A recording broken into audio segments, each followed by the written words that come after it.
Según la creencia cristiana, al principio de los tiempos cuando no existía nada, todos los ángeles estaban reunidos en torno a Dios, esperando la señal de que Él bajara a la tierra, para que ellos vinieran, a coayudar en la creación de la humanidad. Sin embargo, una suma de acontecimientos, y ambiciones de poder, entre algunos de esos mismos ángeles, terminaría por desatar la guerra de los cielos. Acá les presentamos las historias de 3 ángeles, de los más representativos del cristianismo. Comencemos.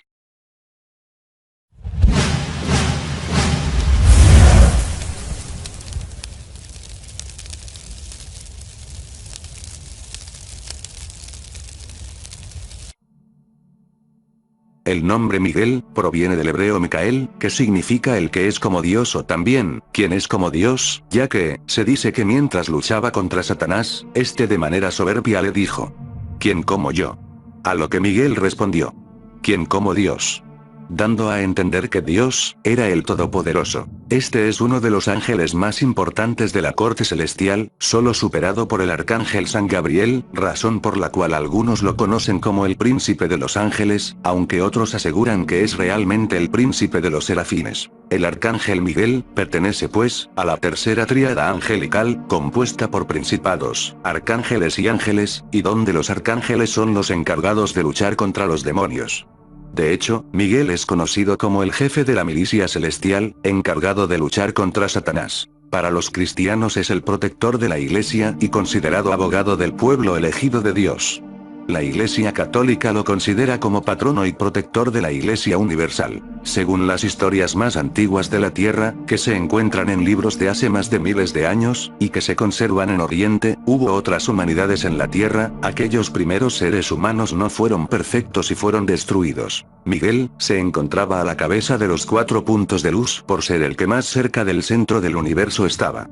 El dominio de Miguel era el fuego, el que fuera encendido por un ángel anterior de nombre Luzbel, solo que este tenía la misión de encender el universo, pero que no podía equilibrar sus fuerzas por tener aquella tarea. Mientras que Miguel, conserva y cuida que el fuego del universo no se extinga, los demás ángeles protegen otros puntos en el divino universo. Por esto Miguel, es de una jerarquía superior, pues por él el universo se mantiene encendido. Más tarde será el Hijo de Dios quien tendrá la misión de cristalizar el brillo de Dios, en todas partes. A partir de ese momento en que se desata la guerra, todos los ángeles, a las órdenes de Miguel, avanzaron sobre los ángeles que habían simpatizado con Shaitán, uno de sus principales enemigos. Esta guerra duró miles de millones de años, hasta que las 2/3 partes de los ángeles, lograron vencer a la tercera rebelde, y desordenada que fue arrojada a los abismos, esto es, fuera del universo posible de conocer.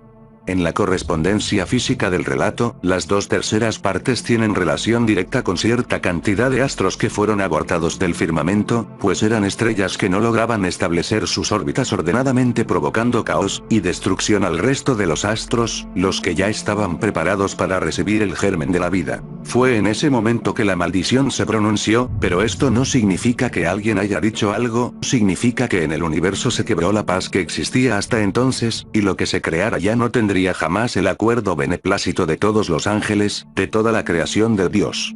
De allí hacia adelante en la evolución, los ángeles caídos, o arrojados al abismo, según la historia, han tratado de malograr toda creación sobre el hombre con el fin de demostrar que el hombre no sirve para nada, y sean reconocidos, estos ángeles como que tenían razón.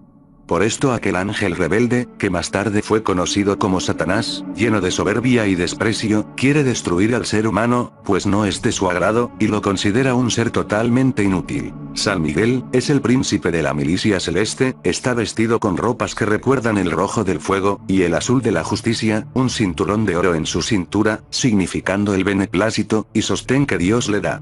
Porta en su mano derecha la espada de doble filo, la que separa lo verdadero de lo falso, venciendo a los soberbios que disfrazan sus argumentos siempre en favor de razones egoístas. En su mano izquierda lleva la balanza de los platillos dorados.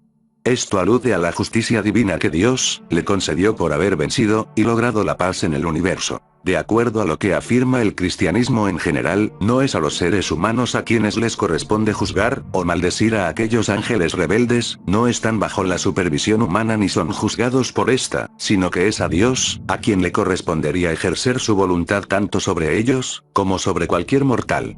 Haciendo referencia a esta afirmación, la única defensa que tendría el ser humano sería Dios, y su escudo, llamado Miguel. Miguel es, en otra lectura, la conciencia y la razón venciendo a las tinieblas, pues una vez que la mente humana lucha con sus miedos, enciende la verdad que puede mantenerse gracias a un constante equilibrio entre potentes fuerzas que toman formas diversas en los planos sutiles del espíritu. La razón es la primera llave que el ser humano tiene para abrir los canales del conocimiento. Una vez que lo logra debe actualizar su saber dejando atrás antiguas creencias, tomando otras llaves nuevas que enriquezcan al espíritu. No están al alcance de quien no hace un esfuerzo para elevar su conciencia a planos más elevados donde reina el amor, pues conforma una realidad que está fuera de toda lógica conocida en el cotidiano mundo actual y no alcanzable por medio de ficticias razones, sino transitando el difícil camino de la verdad, la cual no siempre es la realidad que creemos percibir. Al igual que Gabriel y Rafael, Miguel es de los pocos ángeles mencionados en las Sagradas Escrituras, tanto en el Antiguo como Nuevo Testamento, algo que no deja de ser curioso. Mientras algunos afirman que es uno de los 7 arcángeles existentes en la corte celestial, la palabra arcángel, siendo una palabra utilizada solamente en singular, sea el principal motivo que otros estudiosos sobre la materia aseguran que sea el único arcángel, príncipe de los ejércitos de Dios. Específicamente es mencionado en el libro de Daniel, en el libro de Josué, donde curiosamente no se le llama por su nombre, sino capitán del ejército de Dios, en la epístola de San Judas, disputando el cuerpo de Moisés, y, finalmente, en el libro del Apocalipsis. De acuerdo con estos textos, Miguel tiene las siguientes funciones: luchar contra Satanás, de ahí que se le identifique como jefe de la milicia angelical; rescatar a las almas de la perdición; defender y proteger al pueblo de Israel, es decir, a los judíos; participar en el juicio final, trayendo a las almas frente a Dios, esto de acuerdo con Tesalonicenses, donde será responsable de tocar la trompeta cuando llegue el arrebato; y además de todo lo mencionado, ser un mensajero de Dios.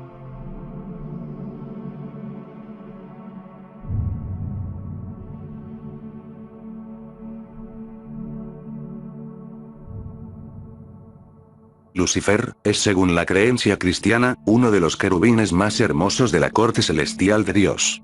Se dice que su belleza e inteligencia eran tales que el Creador Supremo lo convirtió en su favorito, o al menos en el más querido. Confiaba ciegamente en este, dejándolo únicamente en una posición por debajo de él. Su nombre significa portador de luz, aunque se le conoce como lucero, siendo este el primer ángel que Dios creó. Como se dice que estos seres fueron dotados de razón, belleza y voluntad, y que una de las misiones de esta corte era la de ayudar a su padre en la creación, Lucifer habría sido escogido para crear la tierra. La simple mención de su nombre parece evocar el olor del azufre. Se le imagina como el ángel más bello de la creación, y también como el causante del mayor drama cósmico jamás ocurrido. Cuenta la leyenda que, seducido por su propio orgullo, arrastró a una gran parte de los ángeles que adoraban a Dios, provocando una rebelión cuyas consecuencias serían nefastas para la tierra y la humanidad. Entre ellas están la existencia del dolor, la maldad, y la muerte en el mundo. Lucifer es considerado desde entonces como el ideólogo del mal, el instigador del lado oscuro del hombre, el tentador primero. Pero su historia está llena de contradicciones, y una de ellas es la ausencia de una verdadera historia. Porque, un acontecimiento de tal magnitud, de tamaña trascendencia para el ser humano, no podía pasar desapercibido para los autores de la Biblia. En sus páginas deberíamos encontrar un relato más detallado y descrito del suceso y de cuáles fueron sus causas. Pero no es así. De hecho, el nombre de Lucifer ya no aparece en ninguna Biblia moderna, aunque sí estuvo presente en las antiguas. Fue borrado de la historia, pero no de la leyenda. En realidad, todo el mito moderno de Lucifer es parte de un equívoco, de un simple error de traducción. Si hacemos mención a la palabra Lucifer, descubriremos que esta es una palabra latina, y que fue empleada por San Jerónimo, en la elaboración de la Vulgata, la versión en latín de la Biblia, para traducir el término hebreo, literalmente resplandeciente, de un texto bíblico. Fue una elección meditada, que buscaba conciliar los distintos sentidos que, según algunos, el texto hebreo parecía contener. Y es que, ya en aquella época, algunos padres de la Iglesia habían creído encontrar en aquellas palabras la descripción de la caída de Satanás. Hasta aquel entonces Lucifer, también conocido como Eósforo, según en esa versión de su historia, era tan solo un dios menor de la mitología grecorromana, un hijo de la diosa Aurora, y que por cierto, nada tenía que ver con las tradiciones judías, o cristianas. De ahí se afirma que su condición de descendiente de los dioses, influyó en la elección que realizó San Jerónimo. Pero, ¿qué decía en realidad el texto de Isaías? El profeta recogía la siguiente sátira, compuesta por Yahvé, evocando la derrota de su enemigo, el rey de Babilonia. Ahí se representa como el hijo de la diosa Aurora, que ha sido arrojado a la tierra, después de ser considerado como el ser que vencía a las naciones. Las sucesivas versiones a las lenguas vernáculas conservarían sin traducir esa palabra latina, de cómo había caído del cielo, Lucifer, hijo de la Aurora. Desde entonces, Lucifer, fue considerado un nombre propio.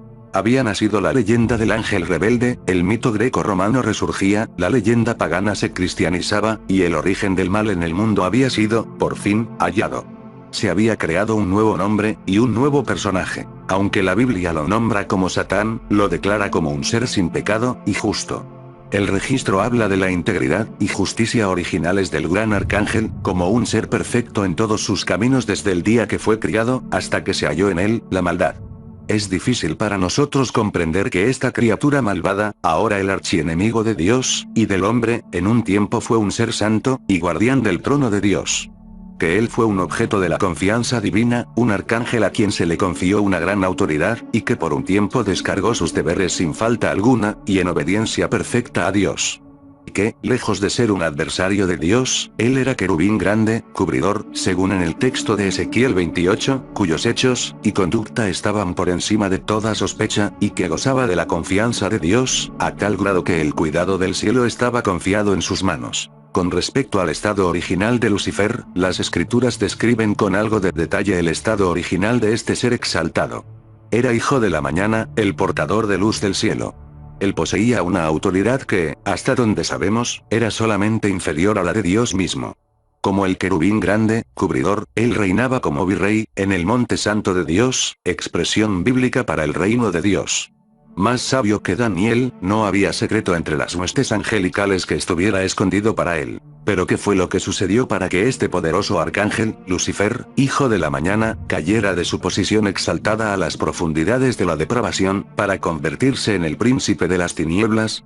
Con respecto a esta pregunta profunda, las escrituras no guardan silencio. Lucifer era la perfección de la belleza. Poseía una personalidad y encanto que arrebata la admiración de la hueste del cielo. No es raro para aquellos que están dotados de una belleza excepcional, que adquieran un deseo desordenado, por la admiración de los otros. Lucifer, aun cuando era de la orden angelical, no era una excepción a esta debilidad. El registro indica que en el curso de los acontecimientos, Lucifer desarrolló un narcisismo extraño. Poco a poco, él permitió que el centro de su universo variara de Dios a él. Entonces se estaba efectuando un cambio en su carácter hacia un ser siniestro y aterrador, siendo mencionado finalmente en textos del Apocalipsis. El mito sobreviviría luego al paso de las edades, y muchas leyendas medievales se nutrirían de estas ancestrales raíces, creando relatos de gran belleza y simbolismo, pero Isaías, su autor principal, sabía muy poco de mitología clásica. Sus fuentes pertenecían a un ámbito cultural muy diferente, y el fondo de sus palabras reflejaba un drama que nada tenía que ver con batallas cósmicas entre ángeles, pero sí de luchas entre dioses. O al menos, entre hijos de los dioses. El cristianismo resume la historia de Lucifer, como un ángel muy hermoso que por soberbia se rebeló contra Dios, queriendo ser como él, y fue denigrado como castigo, junto con el ejército de ángeles rebeldes que arrastró consigo, siendo desde ese momento reconocido como un ángel caído. Desde su rebelión es denominado como el principal adversario de Dios, con la palabra hebrea, Satán, o Satanás. Dicha caída es lo que se relata en el texto de Génesis, cuando Satanás es simbolizado como la serpiente. Aunque en otras creencias, este animal es simbolizado con la sabiduría, la inteligencia, y el ser que entrega la llave del conocimiento. Según el judaísmo, Lucifer y Satanás, son dos entidades separadas. Considerándolos a ambos como dos seres completamente distintos, siendo el primero un terrible demonio, y el segundo la sombra del Logos, el divino tentador, el entrenador psicológico, aquel que pone a prueba al adepto para lograr la iniciación. Mientras que en el cristianismo, ambos conceptos son identificados con el diablo. La diferencia radica en que Lucifer recibe el nombre del príncipe de los demonios como ángel antes de su caída, y el nombre de Satanás, que adopta después.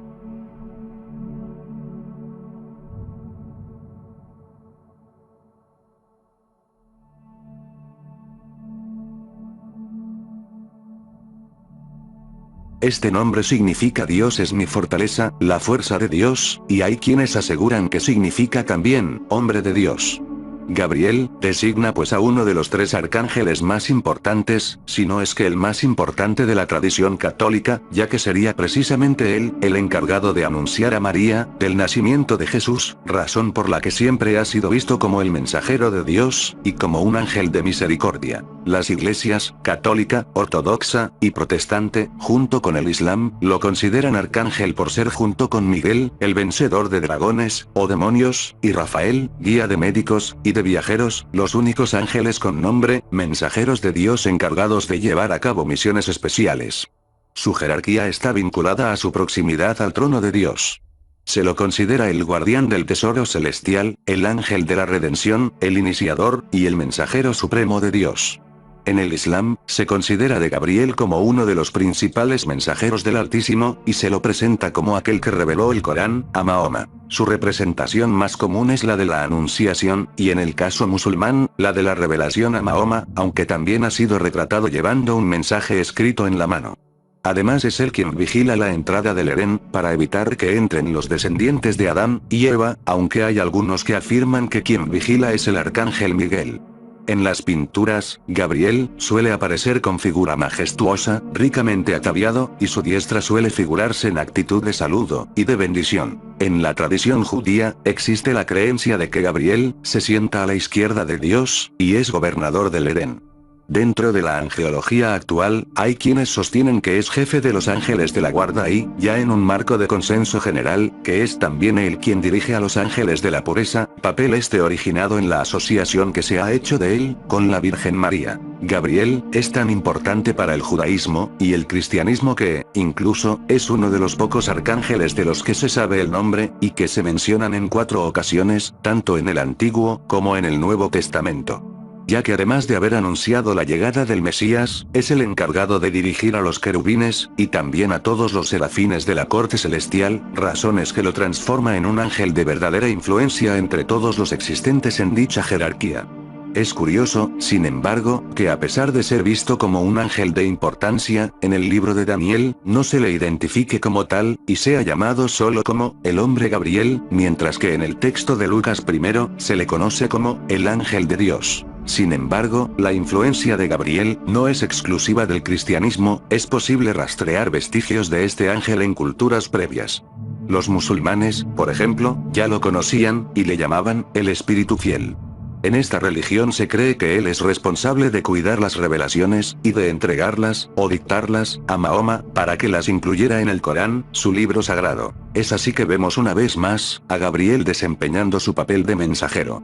De hecho, entre los musulmanes es una figura tan importante, que cuando se le menciona, la gente acostumbra a repetir, la paz sea con él. Para el judaísmo, sin embargo, la naturaleza Gabriel, es un tanto contradictoria ya que, mientras que, por un lado funge un papel de mensajero al anunciar a Noé, el diluvio universal, también estuvo encargado de enterrar a Moisés. Por otro lado, en el Talmud, se dice que fue el destructor de Sodoma, del ejército de Sennacherib, y también se dice que fue desterrado por algún tiempo de la corte celestial por no obedecer las órdenes de Dios. Los persas, por su parte, también creían en la existencia de este ser al que llamaban pavo del paraíso y se dice que fungía como su ángel guardián. Muchos expertos en el tema de los ángeles, han planteado que, en virtud de su rol de mensajero divino, Gabriel es el arcángel más cercano a la humanidad, por lo cual se le ha llamado, embajador jefe ante la humanidad. Ligado igualmente a su papel de comunicador, se ha planteado que Gabriel es el responsable de cierto tipo de gestión en las relaciones humanos, ángeles humanos, naturaleza, y simples seres humanos. Dentro del esoterismo moderno, se considera de Gabriel como el arcángel de las emociones, la fecundidad, la creatividad y las artes. Además de como el ángel de la pureza, el nacimiento, la resurrección, las revelaciones, y todos los otros papeles que se le han atribuido en el marco del cristianismo. Inherente a todo lo anterior, es el hecho de que, la ayuda espiritual que Gabriel puede brindar a los seres humanos, reside principalmente en el poder que tiene para conducirlos hacia un camino de purificación, en el que los sentimientos, y las emociones puras, van creciendo cada vez más en compañía de los pensamientos elevados.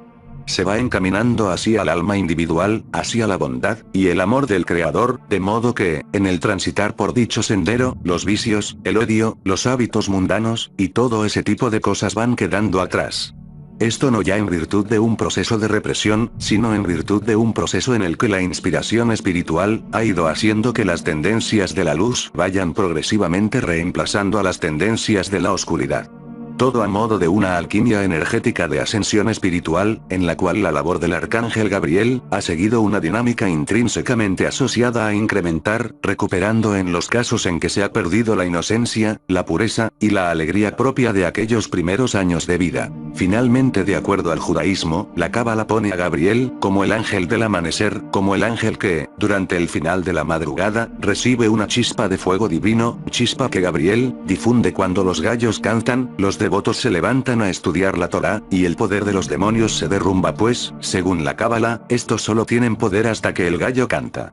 Lo cual se debe a que Dios, los justos, y los seres de luz, desde la medianoche hasta el canto del gallo, se repliegan en el paraíso a celebrar, dejando el mundo libre a las fuerzas de la oscuridad. Y por último, con respecto a las funciones, dones, virtudes, y servicios del arcángel Gabriel, lo que se dice por regla general, es que es a él, a que se debe acudir, cuando se es esclavo del sexo, la comida, los casinos, el dinero, o alguna otra cosa mundana, o bien cuando el ser humano siente que su vida no tiene propósito, ni sentido, o está desalentado, apático, y amargado. Pudiendo así Gabriel, ayudarlo a ver el sentido de su vida, y a encontrar la motivación, y la alegría para levantarse, y vivir en pro, de la realización de ese sentido. Pero también se afirma que él, puede ayudarlo a escuchar más su intuición, y su voz interior. Incluso hasta se ha señalado que, si el ser humano tiene buenas acciones en la lista, o hace méritos en caso de no tenerlas, Gabriel podría ayudarlo a desarrollar los poderes de la clarividencia.